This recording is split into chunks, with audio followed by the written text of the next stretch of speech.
Welcome to Imperium Powerhouse Podcast. Today is episode 6, where we're inviting Malkit Purewal, a very successful real estate developer who started his journey very early from McDonald's to success in real estate industry and owning multiple business.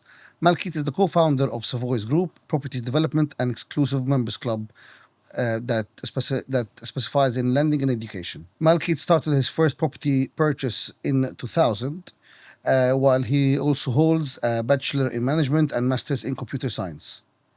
Malkit Purewal is a child of a Punjabi family, and he grew up in Southall and West Drayton in the 1980s and the 1990s. Malkit pursued a corporate city career after obtaining a degree in management and in computer studies. In 2001, it was controversial times for him because he witnessed the impact of the 9/11 and the dot-com bust. And I think at that time, he also saw that a lot of people were made redundant, and that's when he started his first ever property auction. So we welcome Malkit to our podcast, and then I think we just learned from his journey. Hi, Malkit, how are you? Hey, thanks for having me, Kamal. How are you doing today? Yeah, very well, thank you. Thanks for being our esteemed guest today, and I think everyone will be intrigued to hear about your story and how everything started and how you became a successful person who you are today.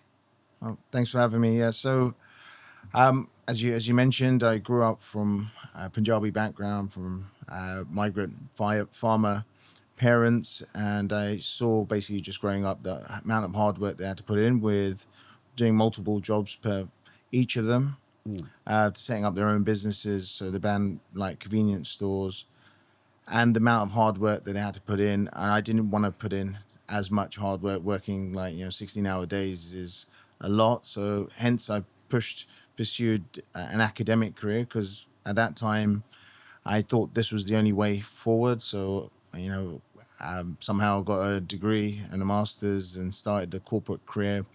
But in 2001, I witnessed 9/11 and the dot-com bust and the impacts of it. So I actually ended up seeing like grown men crying once they lost their jobs. And I was like 22 at the time. And I was just like, wow, I don't want to be in this situation myself.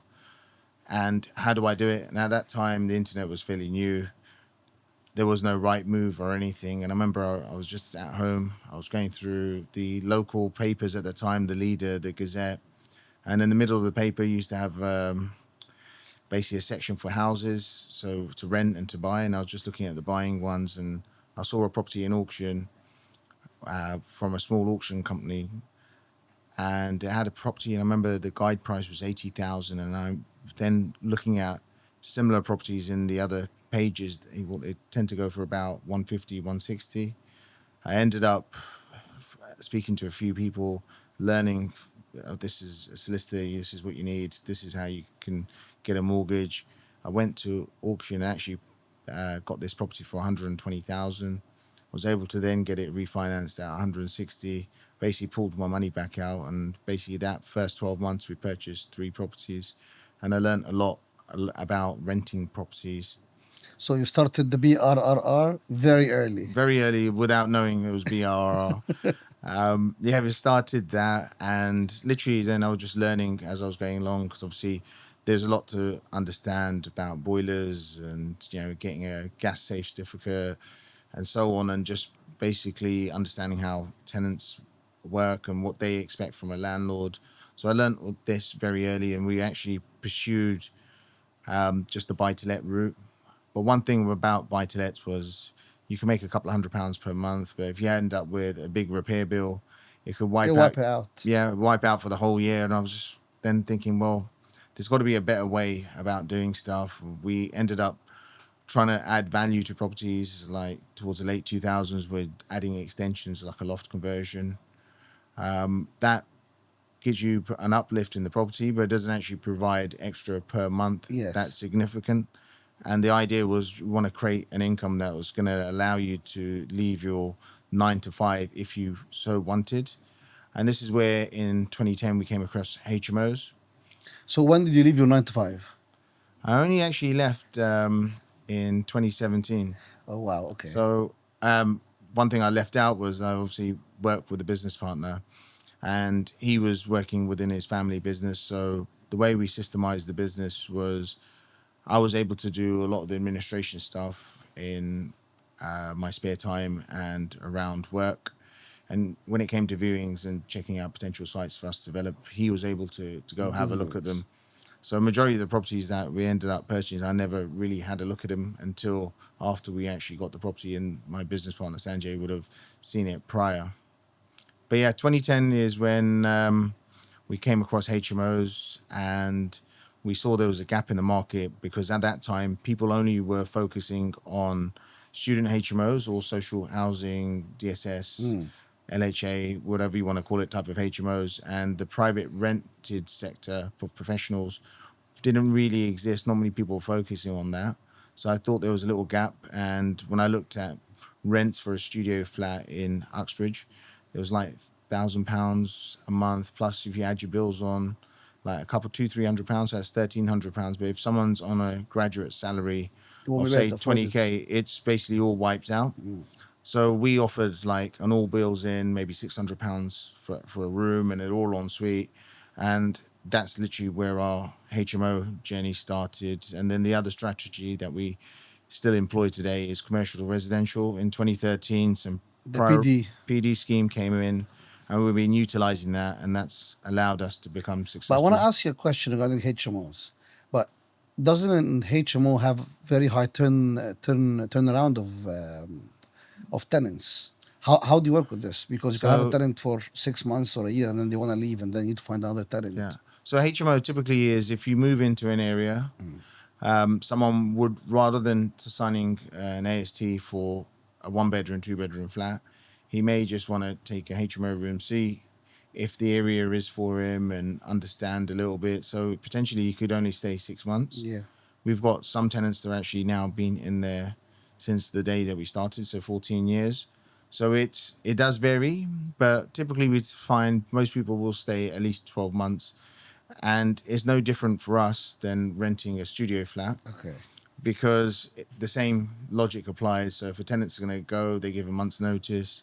We've got a good team in place where they'll be able to turn that room around really quickly. So I just basically tried to systemize parts of the business to make it easier to clean. So we don't really have carpets in our properties and stuff. All vinyl everywhere. Yeah, so yeah, we use LVT on the stairs and stuff. So we've gone for that sort of commercial look. And if it's on the ground floor, we tend to tile the floor. And if it's on the upper floors, then we have LVT throughout. So if it comes down to cleaning, it's literally just a clean, whitewashing the walls, and then we're ready to allow the another rest. tenant. Yeah. Yeah. Okay. So it works quite well for us. Because you hear a lot of property developers, they will be scared to touch HMOs because they can tell you tenants will leave faster or more often than normal AST tenants. So that's why they'll tell you, we just don't want to have the risk of having a gap, because Sure. if you're going to make on the HMO 30-40% more than normal ASTs, you can get this wiped out if you have a room empty for a month. Yeah, that is true. But then I think you need a power team to be able to market it, turn it around quickly. Do So the you have viewings. everything in house. Yeah, we have everything in house. So now to date, I think we manage just over 700 tenants in house, and large majority of that, so about 500 of those tenants will probably be in HMOs. And are these all your properties, or you also manage for others? So we also manage for others. So as we were doing our own properties, people, friends would reach out and say, "Oh, what are you doing?" I'm saying, "Look, come down, have a look." And then this is when we started doing projects for friends and families. And then they were like, "Okay, can you manage it for us?" So this is where we sort of came up with Savoys Properties, because the idea of that company was initially to be just a management company, to just manage other people's properties. But obviously through social media and just posting, and we ended up creating multiple streams from that one business. Impressive. How does the name Savoy came from? So this is basically Sanjay's idea. So he wanted to go with something that sound prestigious. If you approach companies, it wanted to be something that people could say and it'll be easily translatable. If you're approaching companies, and rather than Malkit and Sanjay, if you like say Savoys or Savoys Properties, it sounds more aesthetically pleasing, More appealing for people to yeah, wanna. Yeah. and more relatable. And if you leave a meeting, someone will remember that word. Oh yeah, they're from Savoys. So that's what we found, and so yeah, credit to Sanjay for that, and it's something that's worked really well for us. Okay, and I can see here that you complete around 30 projects a year. How do you manage them? So with the same logic, because we manage the management side of it, so we try to keep the same power team. So the build team will be the same sort of contractors that we have. So we work with three main contractors, and they have their own sub teams, but they have an idea of what the standard we want and the finish. And over years, you build up that trust element. So I can go away on holiday for 2 weeks, and I'll know that contractor Are one working. is gonna get the sort of job done.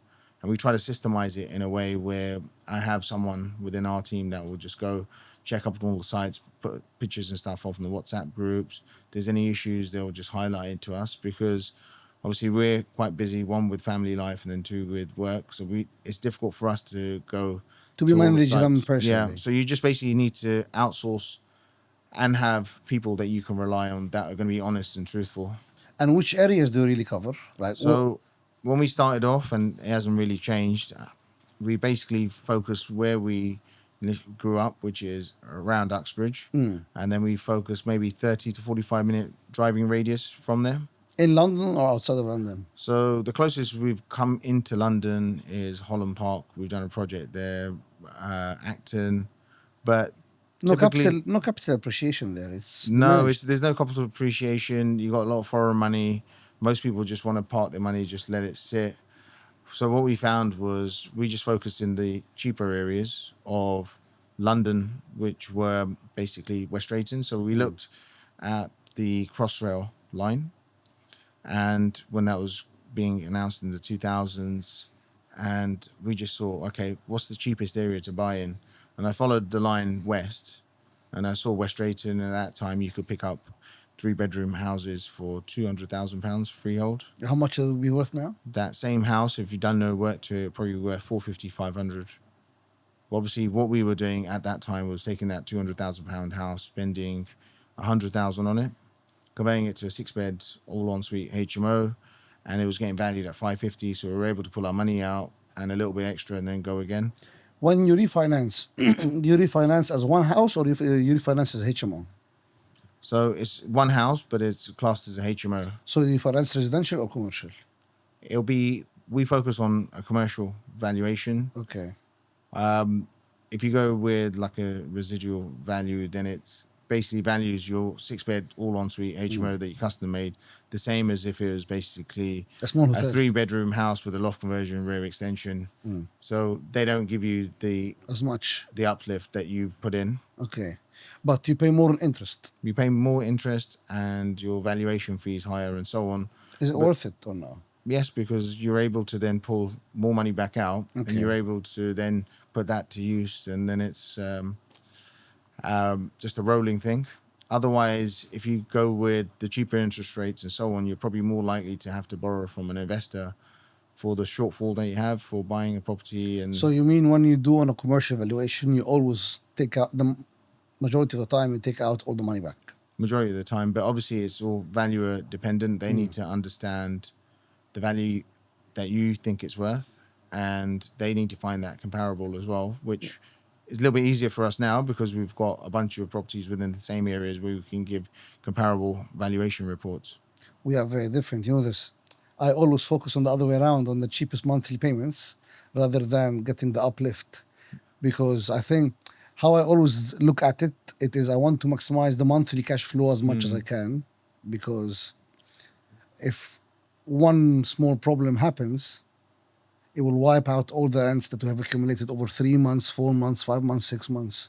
No, sure. But each strategy is right. You just Yeah. have to be comfortable with what your objective is. So for our objective, when we were starting off, we didn't have loads of money. We just had to be innovative in the way that we made our HMOs, and then we had to be creative in the way that we pulled our money back out. Okay. And what are the interest rate at the moment for commercial, for HMO? Your recent think- purchase or your recent refinance? I think the refinances at the moment on the commercial ones are 6% something. Yeah. You know, they were prior to all the uplifts, you're paying around 4%. So there has been an uplift on it, but it's one of these where you can see the base rate's going to fall in the next couple of years down to around 3%, what people are predicting. And that is something that you can work with. So at the moment, it's 5% now, Yeah. which is still a tad little high. I I think, think they're going to drop it in September. That's what the talks are all about. yeah, I think probably this year it'll be down to 4.5%, I guess, by the end of December. But you don't know what's going to happen. War could break out somewhere else. There's some incidents that pushes it up, but yeah, Okay, and I have here some very interesting questions for you. sure. So, from working at McDonald's to becoming a seasoned property developer, your journey is truly inspiring. How did your experience in the IT and corporate roles influence your approach in managing Savoys? So the corporate approach, the what it's actually given me is because I did 18 years working in the city for various corporate companies. I understand how like to present like emails, present proposals across. So obviously we've approached quite a few sponsors and we're working with them. So I understand those aspects of it. The actual work probably doesn't really help at all because I'm not using those skills, but the corporate skills in terms of working with people and ensuring that someone can understand your point of view, I think they are very transferable skills and they're ones that we have to use on a daily basis. And what is Sanjay's background? So Sanjay's background is similar to mine. So both his parents are migrants from Punjab. They actually ended up creating their own goldsmiths, jewelers. I think in 1967, his grandfather set this up with Sanjay's dad and his brothers, and they've been running that business ever since. So the brand's still going since 1967, I believe. Wow. Okay, and what is one of the toughest moments that you faced in your career? And how did you deal with it? Well, the toughest moment is being made redundant in your 9 to 5 job. So I got made redundant from after 9/11. 2 years after, I ended up getting made redundant myself from the same company.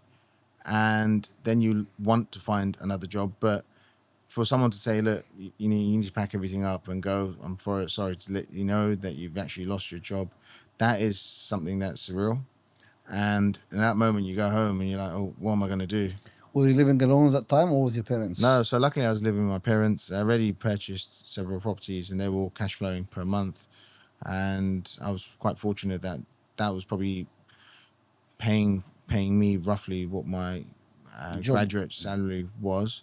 So it wasn't a massive drop, but it was. But I was still quite young. I think I was 25 at the time, being made redundant, and I wanted to work and progress and have a successful career. So, and it actually took me, I believe, like 3.5 months to get another job in 2003 because the economy was still quite tough then. And what I had to do was, rather than working in London, I got a job in Luton, and I basically then drove to Luton for like every day and back For how for long? 9 months. Wow. But that company then got taken over by a London corporation, and they basically said to me, "Do you want to work in the London office?" And I then took that opportunity because I think London's quite inspiring when you're 100%. around so many successful people in their careers, and you can learn so much. So I went back. What gave you the idea for the Savoys Club? And how do you keep it a special place? So the idea of the Savoys Club was just bringing entrepreneurs together so you can meet, make connections yourself, but then to actually introduce them to brands and companies and stuff that they may not be aware of, and where you get maybe directors, CEOs, managing directors of those companies to mix with these individuals. So what we do is we run bigger events where you may have 100, potentially up to 200 people, and then we do the smaller ones where maybe 10 people, 20 people. How many members you have there in total? I think at the moment, I think we're around about 60 people within there, plus then the partners. So when you have the partners, the sponsors, they have a lot of people within the organization as well, and they send them down to various events as well. Okay. What makes Savoy property developer stands out in such a competitive market? I think basically our work ethic, the standard of finish, and I think we've built a brand that is recognizable. So people understand if it's they hear that company that they know what type of products that we do. So most people will understand that we do HMOs and commercial to residential, and these projects that we've done have been given several awards. So we've won 3 awards at the Property Investor Awards. We've won 2 at the International Property Awards, and they're all judged by. Why? What was in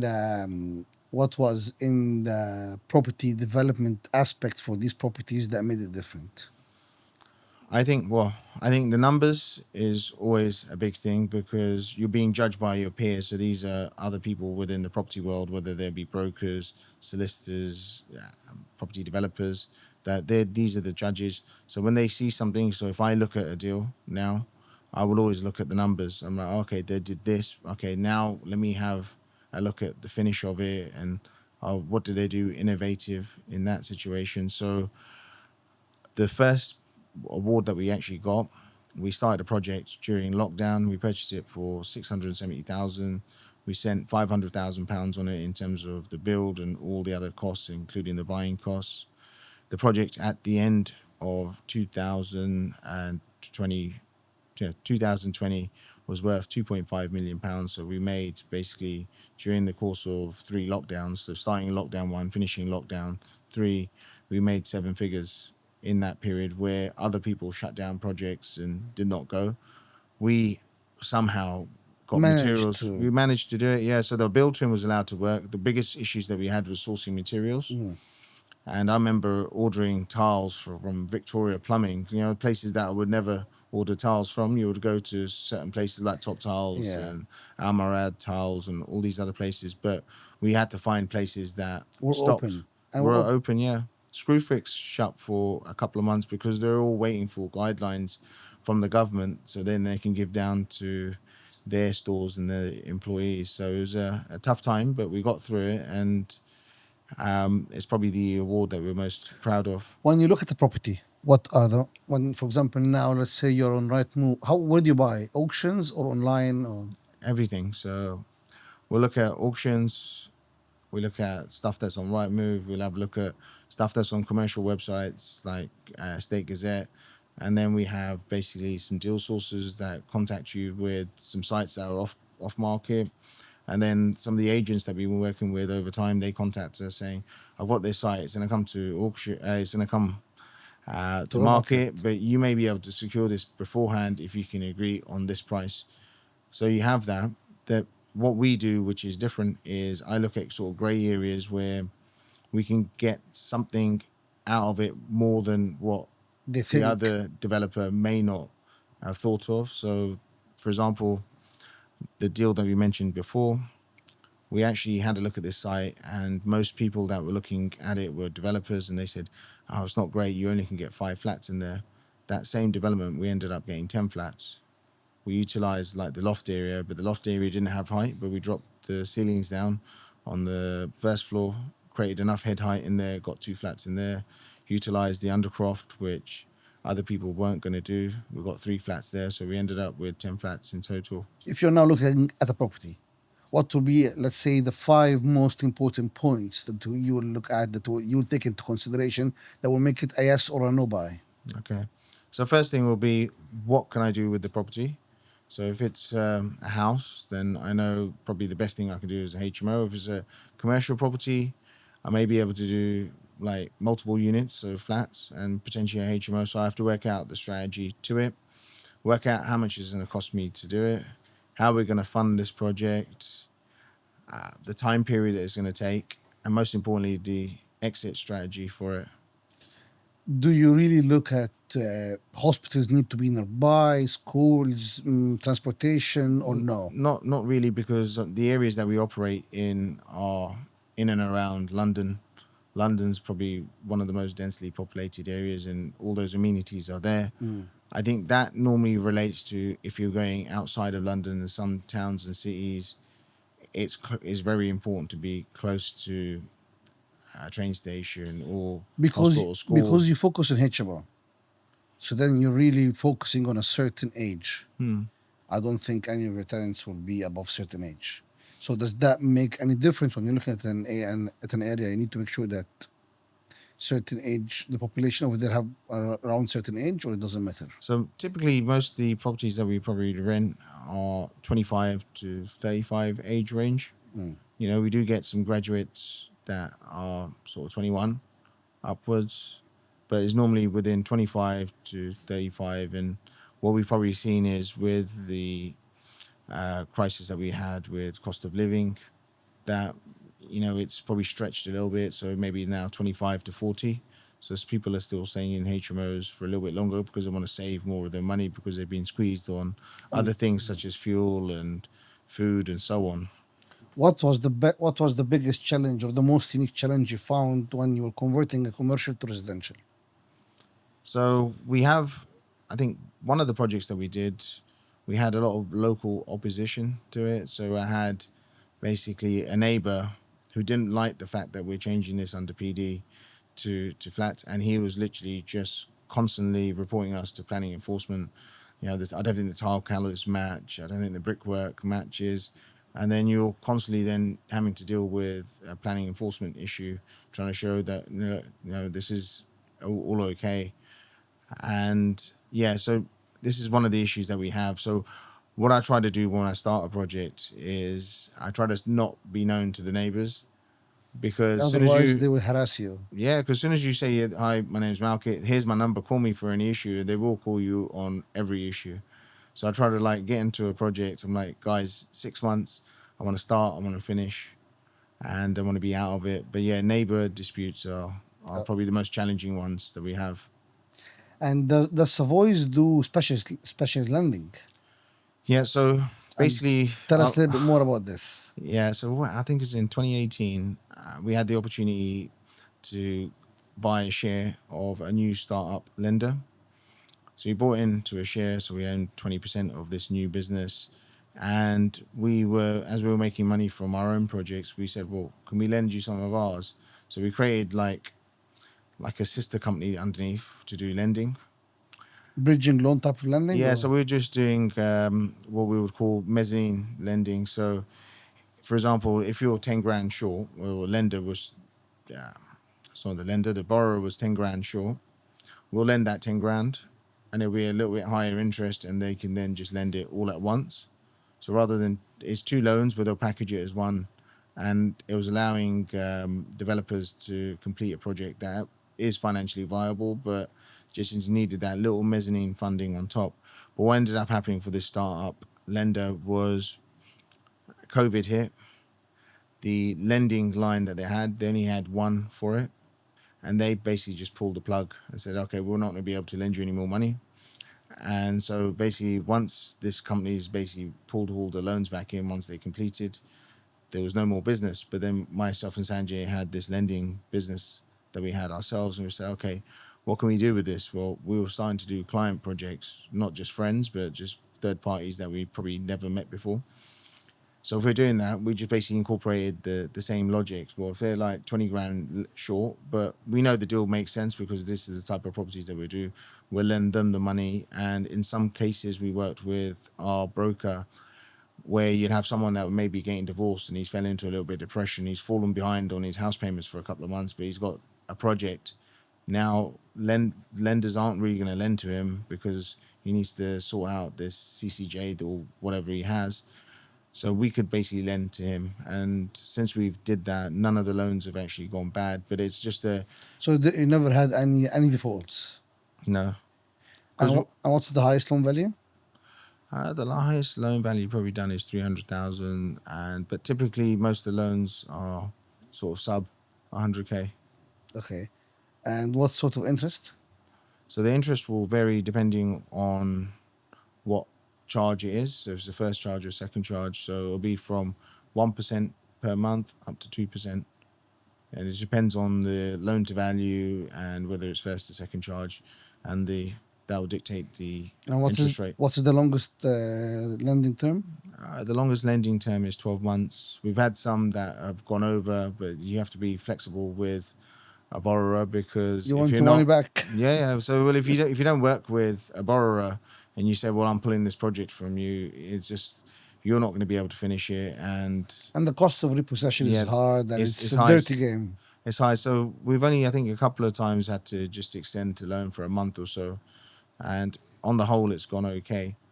And you employ the same sort of techniques where using asset managers that will come out and just check So on the do you project. have your own underwriters, No, or who so underwrites the deals?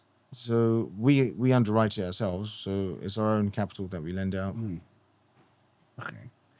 We wanted to do this. We actually incorporated the company, but then I'm just really skeptical about lending other people monies because yes, you know that the deal makes sense. Yes, you know that they have previous projects. Yes, they know they have a proven track record. But what about if they have any sort of family issues that will take place during the process when they take the money from you till by the time they give it back?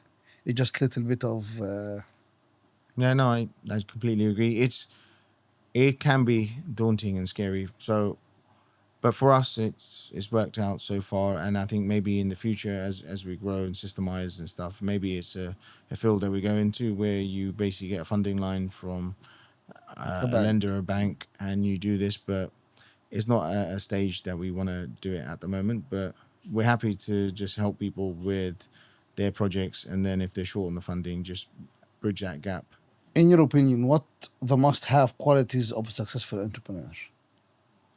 I think the most successful quality that you have to have is never giving up. If you got and having a vision as well, Do you and have a story for this?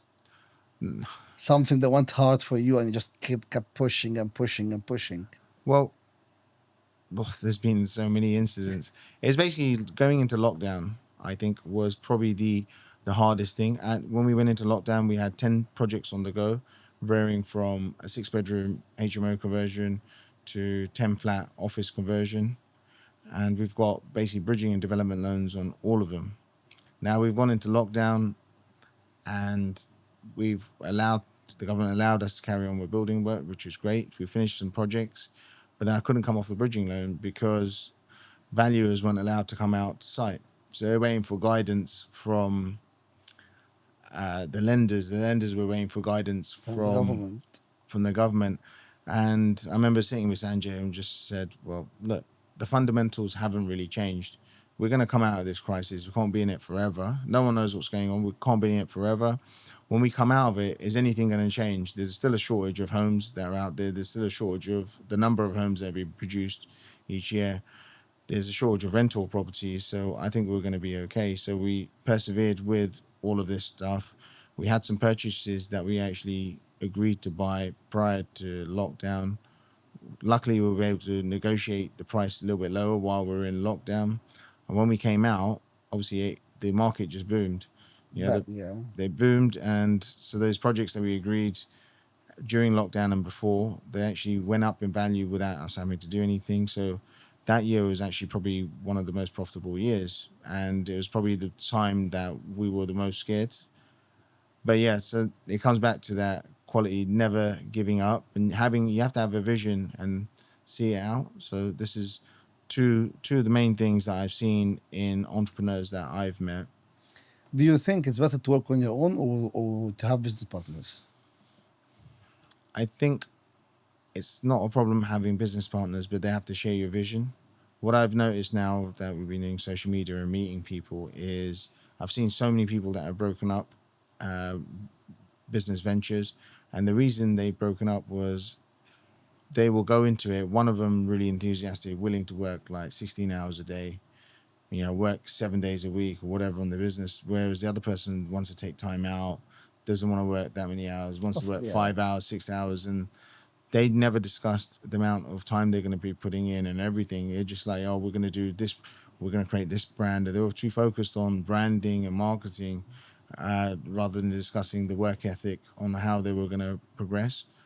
So I think having business partners is not a bad thing because you have someone that brings different qualities. You don't really go in if you're both good at maths. You don't really have another person that's good at maths come in. Yeah, because with then one of you is enough. Yeah, so you have someone that has a quality that you don't have, and you by combining that together, it's more beneficial for what you're trying to do. I believe it's always better to have business partners. And I agree with you. The vision, you all need to have the same vision and share the same vision. Work ethics, it is something that is very hard to predict in the beginning. I think it's like opening a gift. It might be a good gift or a bad gift, but I think at the end of the day, if you both share the same vision and you're both very determined to achieve success, it is always better to have business partners, because doing it alone, you can go, or you can achieve, but doing it with business partners, you can go very far away. No, I agree. And one of the great attributes of having a business partner is being held accountable. Because I can just turn around and say, I'm going to set this up today. Whereas my business partner will be like, okay, what are you trying to achieve? How long is it going to take you? Look, how long is it going to be for you to be profitable? So I therefore need to justify all of that. Whereas if you're doing something on your own, you just run through that on your mind and you don't really discuss it with everyone and just 100%. run with it. So the idea is basically that accountability is really important, I believe. Yeah, and it also always keeps you in a checkmate position. Yeah, So I agree with you 100%. 100%. How do you spot and take advantage of opportunities that other people might have not seen? I believe that's down to knowledge and building on your knowledge and understanding everything. So when we were doing all the stuff, the HMOs, the commercial residential stuff, I basically just understood the rules. And I'm a firm believer, if you understand the rules of the game, it's yours to be played. Yes. So with HMOs, I understood what I could do and what I couldn't do. So we had a situation where we built our faced HMO, and I put kitchenettes, but no cooking facilities in there. So they still had to use a shared kitchen. I had planning enforcement come down and say, no, you're not allowed to have the kitchenettes. And I said, there's no cooking facilities in there. It's not self-contained. And then basically I had to find extracts of the Housing Act and planning to show that this is still a HMO, because you still have to use other parts. Whereas if someone comes from the council to maybe another property developer and says you're not allowed to do that, they'll be like, You'll yeah, crack. oh yeah, okay, I'll pull that out. So I'm always learning every aspect of it and understanding that what I can do and what cannot do. What is your vision? What is your vision? The vision is just basically, we don't really set targets and stuff. I'm just But what does Malkit want to achieve in 20 years from now? I'm 20. sure you have a board of. Yeah, well, I've got like ideas of what we want to do, just because obviously we've come from such a poor background and we didn't really have much.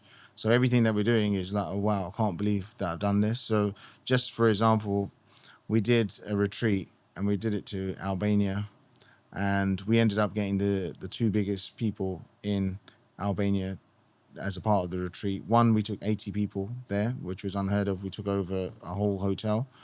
And I got to interview the Prime Minister of Albania, and then my colleague interviewed the President of Albania Football, who was the Vice President of UEFA, and we mixed that in. So there's things that we're doing, which if you said to me last year, you're going to interview a Prime Minister of a European country, I wouldn't have believed it. But I think you just have to think ambitious. And one thing I try to do is never say no to as my first response to anything. I try to understand it. I'm like, okay, yeah, we can actually do this. So I want to be developing properties abroad. I don't just want to just stay within the UK. When you say abroad, which countries are on your list? I literally just came back from Albania and I saw there's loads of potential out there. So that may be one that we may be potentially working in. I think it has to be somewhere that's up and coming rather than developed.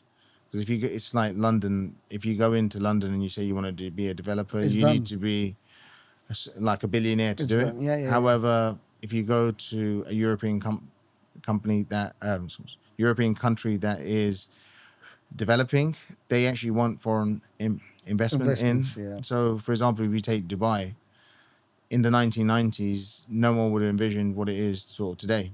And you think Albania will be the same? I think Albania definitely. I think in 7 years. South Albania, where we have all the beach resorts, or Yeah. So South or Albania, Tirana. Tirana is developing at a fast pace already, and looking and speaking to developers there, the investment there is actually quite big that you need to be putting in. However, if you go to some of the coastal areas where you have a lot of tourism, you mentioned the south, so we're I was around Hamara and further south from there, and I can see basically you don't need a great deal of capital to actually carry out a project out there. And what is the purchase power like in Albania? Like, because I would assume the Albania doesn't have the same finance model we have here, where you can refinance. So you So just this is something that we're actually looking into. So we're talking to some banks that are in Albania. So they actually do give development finance and stuff there, and you could purchase something from 50,000 for a plot of land upwards. So it's not necessarily, millions of pounds that you need to put in, but there's opportunities that are there for sure. going back to the millions of pounds. What was your feeling when you saw the first £1 million hitting your bank after a successful project? Yeah, so yeah, that's the only first time that has happened was when we did that project in 2020. It's good, but I try to just keep myself grounded with everything because it comes in, but as soon as it's there, then we've already lined it up for For other other project, projects. yeah. So it's never that you But have that. still, the first £1 million hitting your bank when you know that it is your money, but you have decided that you want to reinvest, but you know Yeah. that you have made £1 million, especially coming from a background where you started everything from zero. So how did that make you feel? No, it is a great feeling, but I'm not. If you have a look at our socials, we never really go on there and like pose next to cars, and I don't really talk too much about I've got this money or whatever because of the background and where we came from. Because I've always been taught from like my parents that you can have something one day, but it could be taken away. So you have to stay humble. Yeah, it's just And best to stay humble with it, and I try not to make sure that we don't put no arrogance into anything that we have. But it's a nice feeling. It's like, but the feeling was just like, okay, did it make you feel like, okay, I made the first £1,000, £10,000, £100,000, and now the first million. So the 10 million is not hard, and the 100 million is not hard. no, I completely agree with that. So if if if it takes one project for you to make 1 million, you say, well, if I want to make 10 million, then 10 of them. let me find 10 of these projects, and you can do that. It's just a multiplier with everything. But It just makes it feel that everything is doable and everything can be done. I think in the day and age that we are, everything is doable. Anything is doable. I think also with the rise of social media, it's made it easier to actually reach out to people that you may not been able to reach out to before, and maybe collaborate with them as opposed to when I was growing up. It didn't really have that. You didn't really have the access to say like LinkedIn. You can go on LinkedIn and find Anyone you want. you can find anybody that you want. You want to find out the CEO of Red Bull Racing. You can find him on there, message him. Whether he replies or not is a different thing. story. Yeah, but you can find anyone on there and connect with them. So I think that way, I agree, anything is possible. What is one piece of a common business advice that you totally disagree with, if there is one? Give me an example of a common business advice. Save money. I'm Say- completely against this. Yeah, no, I don't agree with saving money, and I've learned that sometimes you need to spend money to make money. I'll give you an example. Is every time that I've met someone that I want to learn from, rather than reaching out and saying, "Oh, can you mentor me?" or "Can you give me advice?" I'll be like, "Let me take you out for dinner or lunch, and I'll book somewhere nice, and you maybe have a glass of wine or so on with them." Where you find people are more open to talk about their success, and I think in life is you have to give to get, and the knowledge that you get from these people, then you can easily incorporate. I'm completely against saving money. I think it was a school that has expired long time ago. In this current day and age, it's not about saving money at all. It's about making sure that you spend it and invest it properly. Because there is a lot of opportunities out there. And I think whoever tell you, just let's think about it. To make £1 million, if you're going to break this down, to save £1 million is much, much harder than to make £1 million. And it's easier to make £1 million when you invest the money rather than save the money. If you want to make £1 million from saving money, it will take you 70 years. But if you'll be investing, profiting, and growing this way, it's much easier. Sure. Well, I just take basically look how the whole economy is based. Where they raise most of the taxes is from people that work 9 to 5 9 to 5 jobs, because it's the easiest way to tax them is you put the payroll tax. payroll tax up or the national insurance contribution up. However, it's a lot harder to tax businesses. So they don't really want to educate you on money when you come through the school. They come, yeah, you know, I went to college and I remember having a lesson and it was on finance, and my lecturer pulled out a credit card out of his pocket. He goes, "You look at this. This could be the best tool or the worst tool." He goes, "I can use it in a good way where I get 56 days interest free credit, or if I use it as a fool, I could just borrow money that I don't really have, not be able to pay it back. And some of the APR rates are like Horrendous. 30. I think some of the Amex ones are up to like 39%. 50%, I think, on one card. So you could use it in such a bad way and just end up in debt. So I actually utilized that in my brain, and I use credit cards in the right way, make sure I'm able to, anything I put on there, make sure I'll be able to pay it off Before at 56 days. yeah, before the 56 days. Otherwise, it'd be very costly. So, and again, the idea is not to teach people to be really savvy with their money. They want you to be in Yeah, because this otherwise, trap. how are the banks going to make money? And I was actually taught by a business person. He goes, if you want to control a person, allow them to get a mortgage. He goes, and you control them for the next 25 years. 100%, because they will have to stay in the job because they need to pay the mortgage every month. That's right, yeah. Can you share a time when taking a big risk either paid off or didn't, and what did you learn from it? So the biggest risk that I actually took was actually leaving my 9 to 5 job. I could have left that a long time ago, but my wife was always saying, look, if you can do both, to carry on doing both. And I got to a point where I think me and Sanjay wanted to do bigger projects and more of them. And whereas I was working a city job that was basically giving free health insurance, a good pension contribution, whatever I put into the pension, the company would put in twice as much. So it just felt like, it's a good thing to actually stay in. But yeah, I pulled out of that in 2017, then worked really hard, obviously set up Savoys in 2020. And yeah, I wouldn't be sitting here today if I didn't take that risk. So it was a risk that worth taking. It's worth, Do you think it would have been better if you left early? yes. But there's always, in your own mind, there's always like fear. What if? What if it doesn't go work? good? Doesn't go as well. Yeah. And what I've actually done now is, rather than having that, what if it goes wrong? I'm like, what if it goes right? Yeah. So I've just switched that now. So I'm more inclined to do something as opposed to how I've to take been. risks as much, but they need to be all calculated risks. They need to be calculated risk, but then it's also down to the people that you surround yourself with. Obviously, I've come from a migrant family background, and like all the people that are around us were probably from a similar background. So they are not a risk. They're working like 9 to 5 jobs, and so there's no one there to give you business advice or entrepreneur advice. It's a little bit different now because you can just go on YouTube and just hear people's stories and stuff. And obviously, when I was growing up, this stuff wasn't here, so I've had to do stuff at a later date as opposed to. Do you have kids? I've got kids, yeah. Okay, and do you teach them to be entrepreneurs? Not yet. My son's 10, but he sees. We talk about entrepreneurial stuff. Look at this person doing this. Look at, like, this kid's just come and knocked on my door. He said, I washed my car for £10. I'm like, look, this kid, if he washes 5 cars, he's got £50 today, and he's only 15 years old.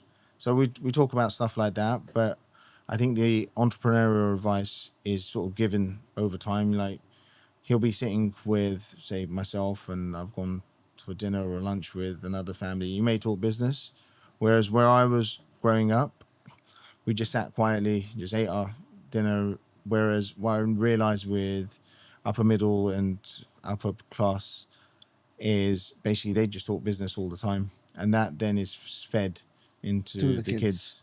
Okay, would you like your kids to be entrepreneurs or to do 9 to 5 job? I think I like them to do both, because I think in life you don't know if something's good or something's bad unless you experience one or the other. So I think it's important to actually maybe go into a graduate job initially to see how it is. Within there's aspects that are very useful, but then change and then go down the entrepreneurial route. I wouldn't really just tell, for example, my son, just go out and just do it. I think he needs to Decide. understand both aspects. And decide himself. Yeah. Do you take him with you, your sites or no?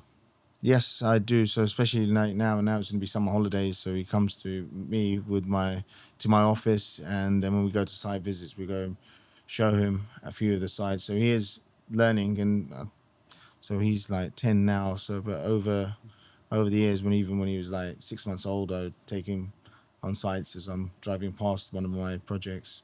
What do you think the future holds for the property and finance industries For the property industry, and the finance industry finance, in I terms think of lending?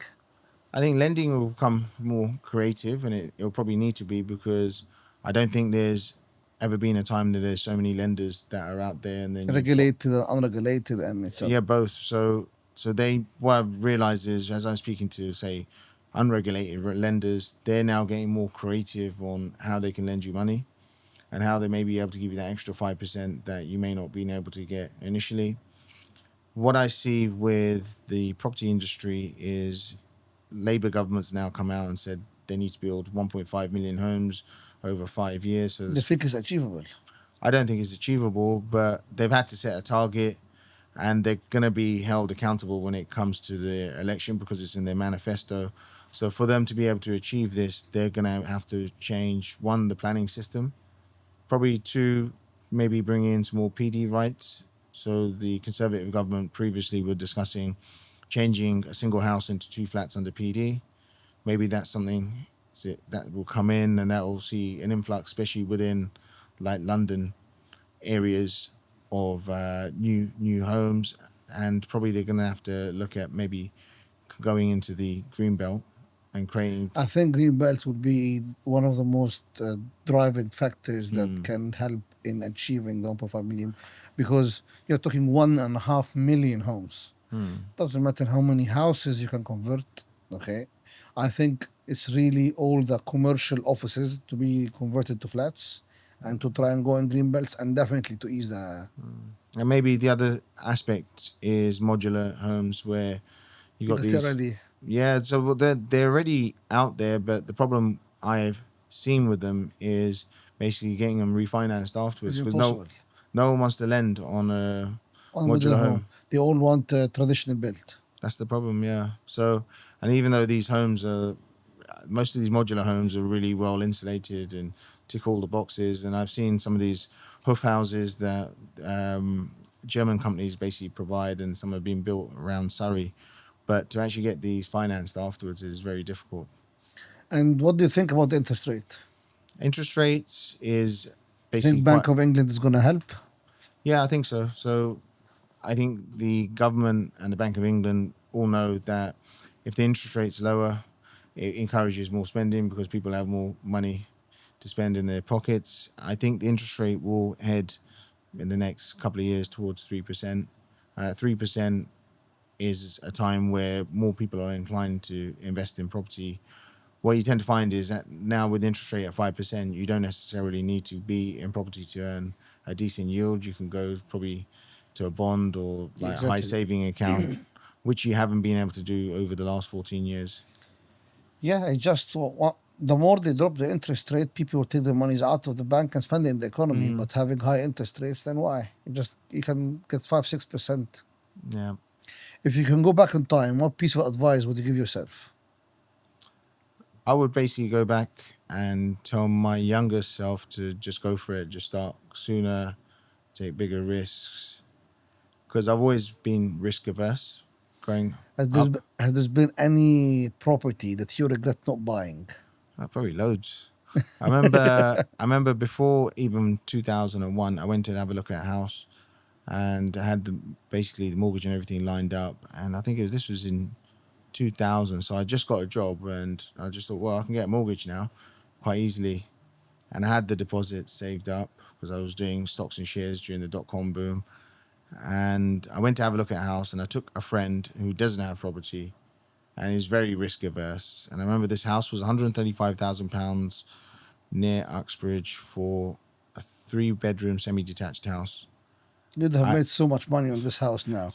so basically, I would have got it for 130,000. I didn't really need. I think if 10% you needed to put down, to say 10%, it's 13, 13K. So I had that, and I could have had this house, and that house today is worth, I don't know, 650 or so. So it's basically 500,000 that's there, and I ended up basically taking that risk. A year later, and I had to basically witness two Someone major else done. incidents. Yeah, so there's always been cases of that, and there's been cases where I've wanted a site and I've just bid 5k less, and it's gone to someone else, and then when I went up to try to negotiate higher, said the buyer's already gone with somebody else. So I had to learn basically to If you want it, don't let it go. don't let it go, and you have to basically think, what's 5k to the grand scheme of things? If, for example, that project could make 150k uplift after you spend all your money. You know what? Even sometimes if you're gonna lose this 5k or 10k inside the property, you know that you're gonna get the capital appreciation Yeah. in 5 years. Yeah. So I just basically now, if I want a site, I just ensure, okay, what I just speak to the agent and say, what do I need to do to get this? What's the strike price on this? And so since then, I haven't really lost the site if I basically know what I need to come in at. And for Savoys, do you have any projects or exciting projects or initiatives coming up? At the moment, the projects are all the traditional stuff that we're doing. They're all HMOs, commercial to residential. We're doing one quite special project. We're doing a site for a client, a 7,000 square foot mansion project in Buckinghamshire. So that one's quite exciting for us because we haven't built something that big before. And And you're not building it for yourself; you're building it, No, building it for someone else. that's right. So we're building it for somebody else. They wanted us to do the project, and we're working with people that we wouldn't traditionally work with, like air conditioning people, people that do. HVAC systems, Yeah, so you got all this audio visual stuff that's in there. You got Cat basically 6, Control 4, you name it. yeah. So it's a learning curve for us. So, and the finish in terms of the kitchens and stuff is going to be a lot higher. And we're working with some interior designers, and it's quite interesting to see how simple stuff that they're actually putting in. So we've basically got, like, on the stairs we've got motion lights. So even if the lights are off in the evening and you want to walk up or down the stairs, they'll just come on, and it looks pretty cool. And once the stairs are all done and the finish, they're going to be black with some black railings, metal railings, and it's just going to look They look awesome. beautiful. But yeah, it's something that I wouldn't traditionally do. Would you ever tap into the buy and sale market? Flips. Yes and no. The problem I found was we did a project. This is actually in 2009. I did basically a 3-bedroom house that we were going to sell. So build it to sell it, and the market turned around 2010. The market was quite slow. Another economic cycle that we were in the downturn, and I couldn't really sell it to anybody. And I'm like, well, I've done this to sell. There's no one wanting to buy it. I then basically, at that time, we started the HMOs, and I converted that one to, I think, a 4-bedroom HMO. We rented that out. But it's understanding what you can do, what you can't. And the major thing is ensuring that you're not tied up, because once you've completed a project, the bank wants their money back. If you can't pay them, then you're going to be in trouble. 100%. So you think it's much safer just to refinance because technically you have your customer ready, which is the bank. That's right. And then the other thing is we have to understand what your objectives are. So our objectives were creating wealth in the long run. And when we started off, and what we've seen in the last 2 decades is house prices have doubled every 10 years, rents have doubled every 20. So if you've able to hold on to that property from 20 years ago till today, you've done pretty well with doing minimum work. Yeah, you'd have a mortgage twice. Yeah. Whereas the property developers that I speak to that only So, buy, get planning, build and sell, and they've been doing this for like 10, 15 years. And I said to him, what's one of your regrets? He goes, as I was doing these projects over the years, I wish I just kept 1 or 2 units in each of the every projects. time, yes. He goes, but I've always had so many deals lined up, I needed to sell them all. I'm like, okay. So I think it's just different approach. One is being cash rich, one is being asset rich. So which one do you want to choose? Yeah. Cash rich or asset rich? And if you're a developer, you always have other deals lined up. So it's not like you're just going to have that cash in the bank. So these guys have always had projects that they had money lined up to go into.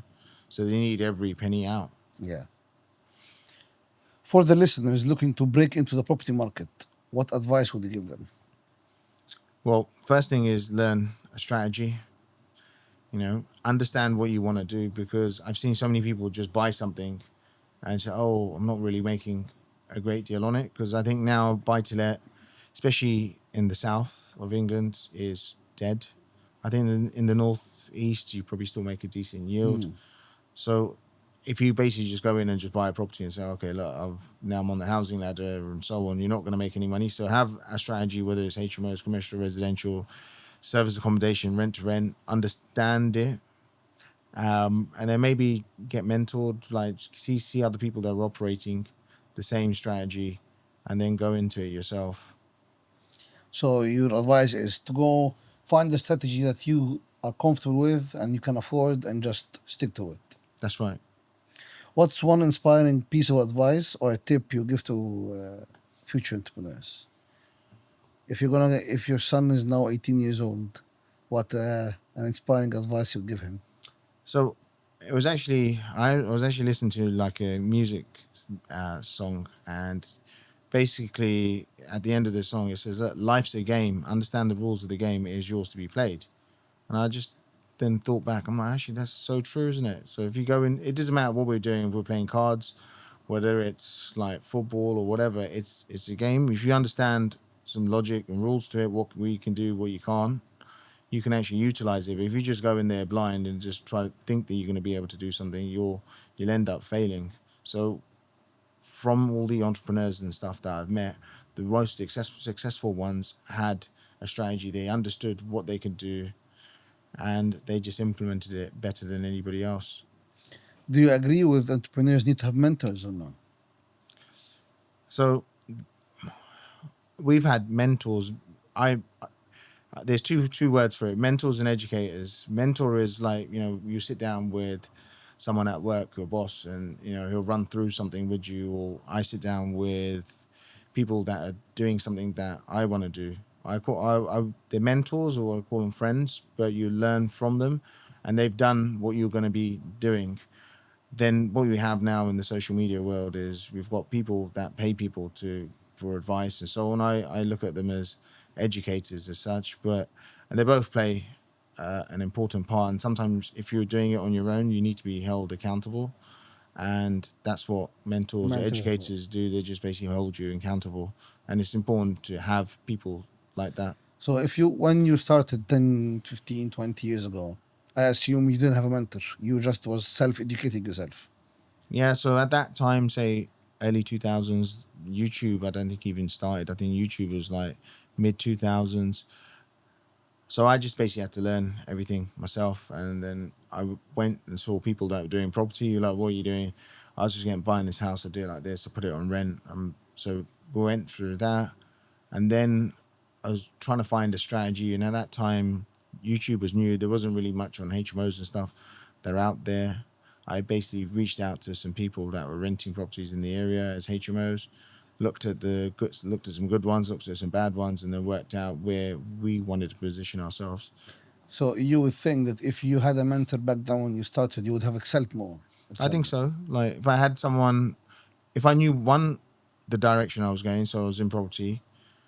If I had someone that was doing like HMOs and stuff, then I would probably done those quicker, earlier on, and yeah, probably have a bigger portfolio and You'd maybe probably be in a different position. But I don't live life with regrets. I don't really probably regret will be, it. yeah. But yeah, I But hundred for percent. future entrepreneurs, you would 100% tell them you need to find a mentor or an educator that can show you the first 10 steps. Yeah, 100%. And just as you're doing, especially if you're doing your first project, you just need someone to speak to, because it's not Instagram.